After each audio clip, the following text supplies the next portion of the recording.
These images were the work of Alfred Hitchcock. Ivor Novello played a mysterious stranger in a story inspired by Jack the Ripper. When the film was shown to its distributor, he was horrified. "Your picture is so dreadful," he told Hitchcock, "that we're just going to put it on the shelf and forget about it."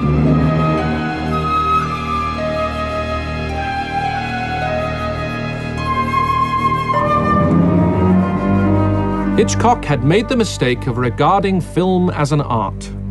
It may have been elsewhere in the world. In England, the word arty was an insult.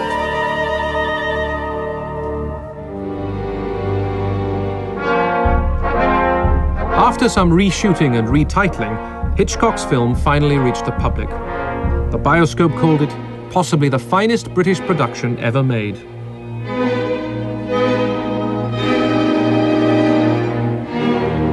But there wasn't much about it that looked British. It could have been the latest release from the German studios.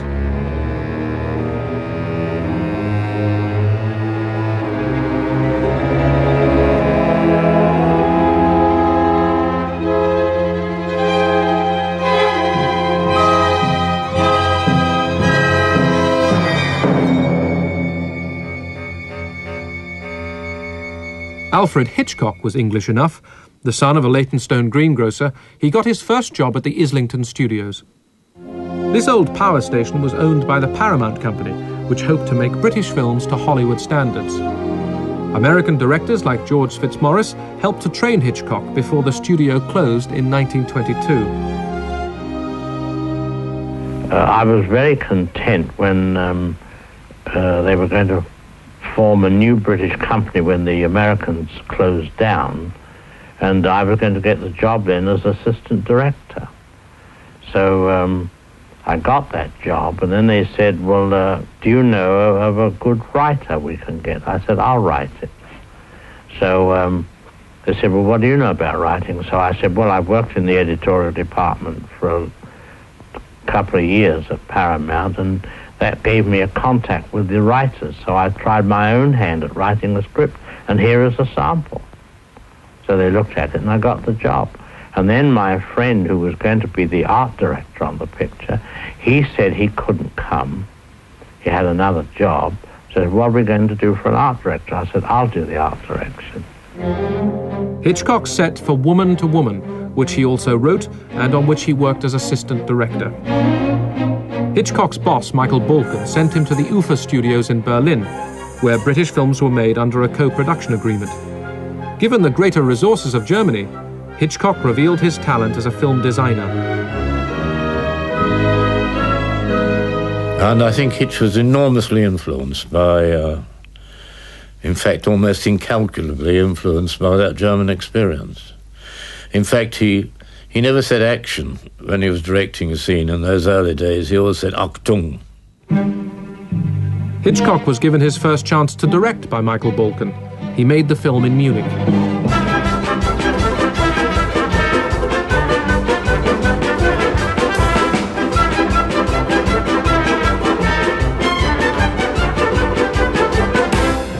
Hitchcock sketched this story of chorus girls in storyboard form and shook up the staid English script.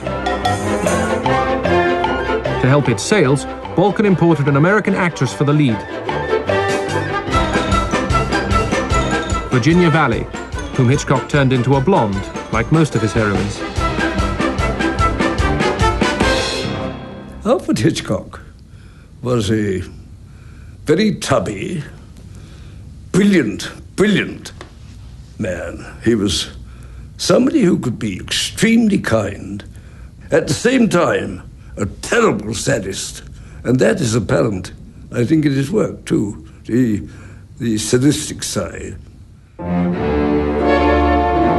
In the tropics, Virginia Valley's drunken husband, played by Miles Mander, has rejected his native mistress, and she sets out to drown herself.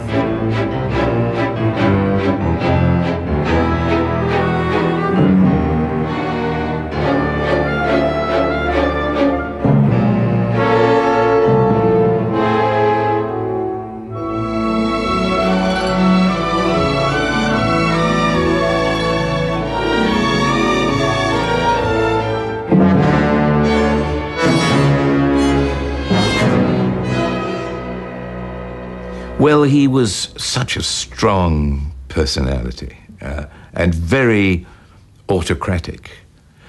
But I also remember another side to him, the mischievous little boy side of practical jokes.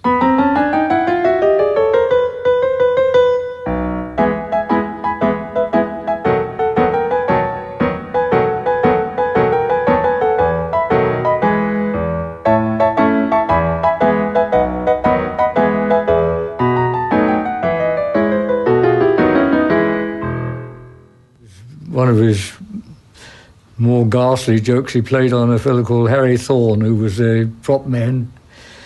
He bet him he wouldn't go home to Watford with handcuffs on.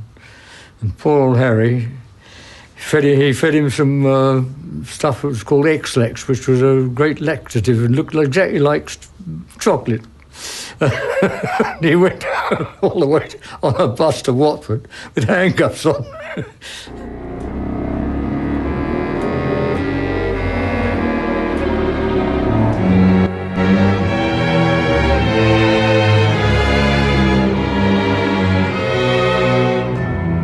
It was no surprise that Hitchcock's films looked un-English because, like many who cared for the cinema, he looked abroad for inspiration.